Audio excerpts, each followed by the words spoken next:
It is an honor and a privilege to address you all once again on this somber occasion.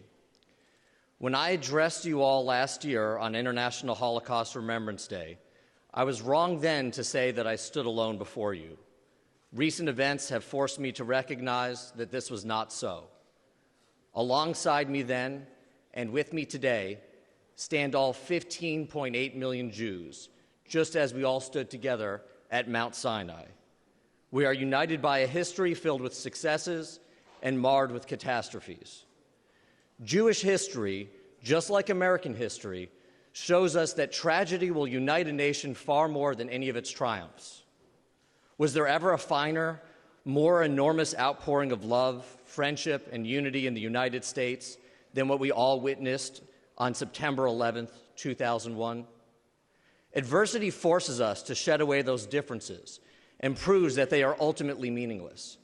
Black or white, Republican or Democrat, Northerner or Southerner, none of those things mattered to those who attacked us on that fateful morning, and for a moment far too short, it stopped mattering to us too.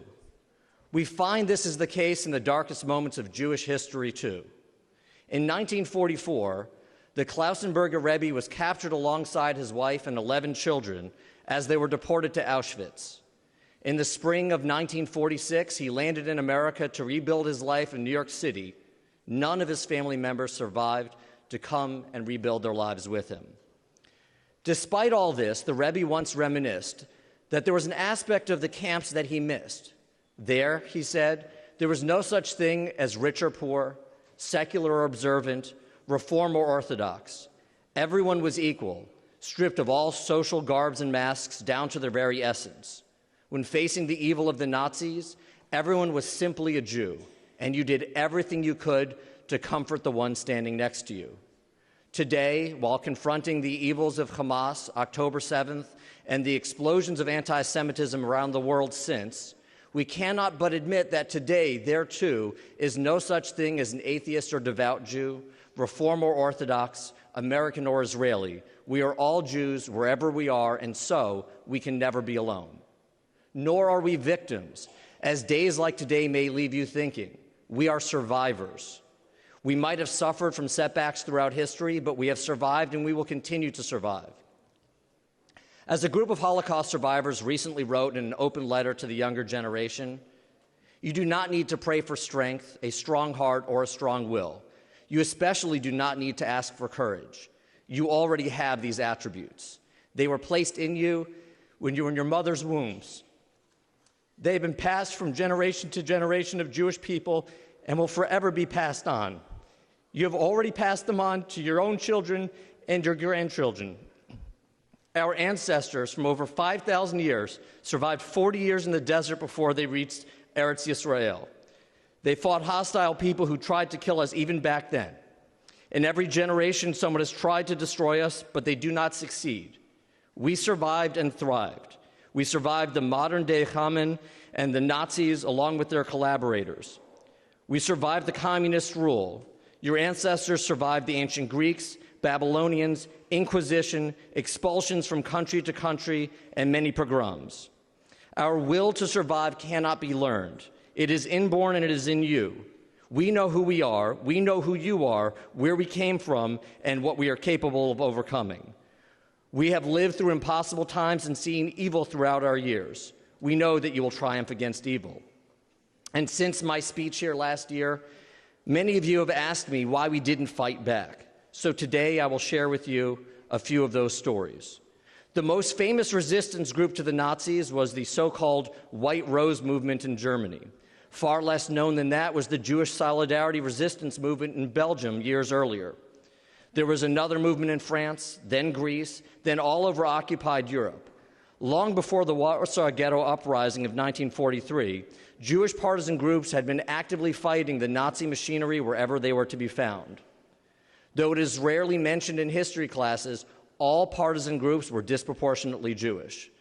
Then there are the many fighters whose stories we know today, such as Mordechai Einilowitz, one of the leaders of the Warsaw Ghetto Uprising, who famously wrote a letter to the community stating, 6 months will have passed since the deportations from Warsaw began. We all remember well the days of terror during which 300,000 of our brothers and sisters were cruelly put to death in the camps of Treblinka. 6 months have passed of life in constant fear of death, not knowing what the next day may bring.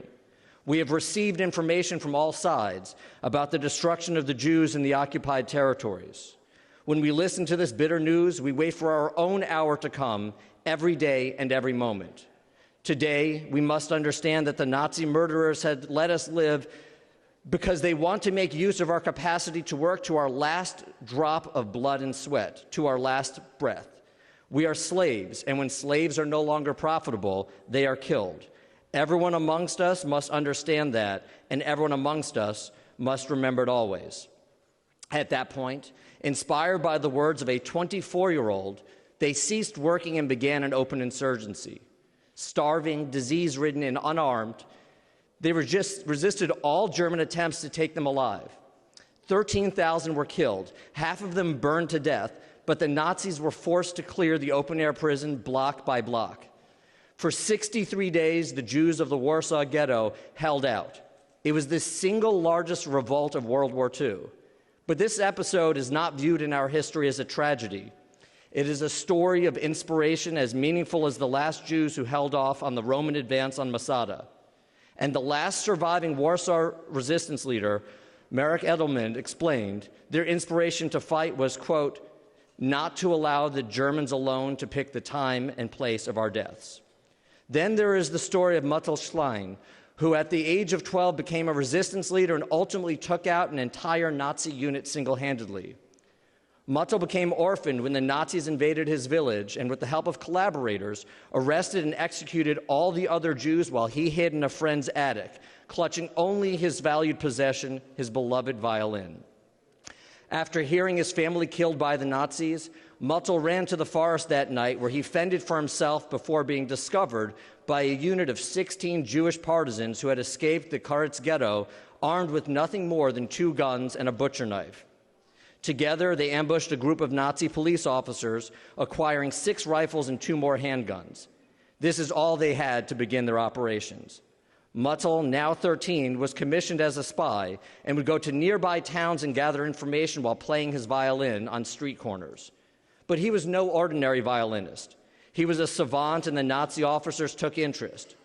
One demanded he regularly play for a full audience of Nazis in the local restaurant, and Muttel hatched his plan.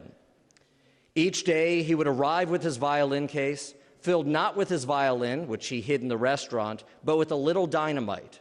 He would return to the woods each night to report on the Nazi conversations and collect more dynamite, which he would then place in cracks in the restaurant's foundation.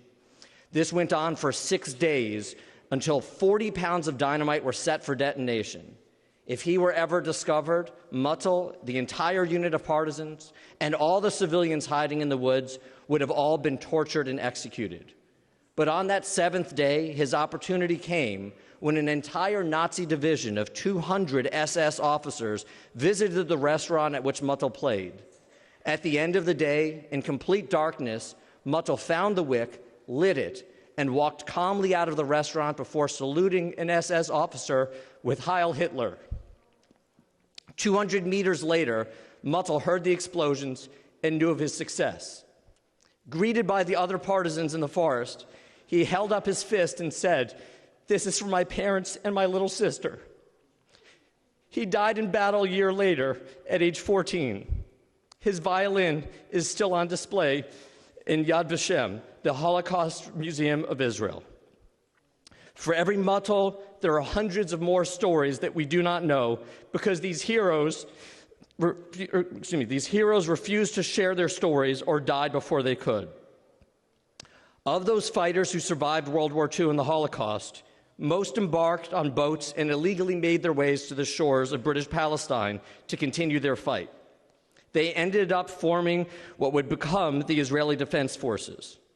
These men survived the Nazis, they survived the British occupation, they survived and continued and defeated the combined forces of 7 Arab armies, and their spirit survives to this day. But even today, we fight back. We fight back not just by surviving, but by thriving. We are mothers and fathers, sons and daughters, sisters and brothers. We are doctors and lawyers, teachers and rabbis, architects and engineers, artists and musicians. And now, we are even state legislators. We were the Nazis' worst nightmare then, and we are today's anti-Semites' worst nightmares. Because we are still here. We refuse to go anywhere. As the Torah says, in every generation they rise up to destroy us, but the Holy One, blessed be He, delivers us from their hands. It has been all too true for 4,000 years. It was true 80 years ago, and it is true today. Am Yisrael Chai. The Jewish people lives then, now, and forever. Thank you, Mr. Speaker. I move for passage on House Resolution 53. Without objection, so ordered.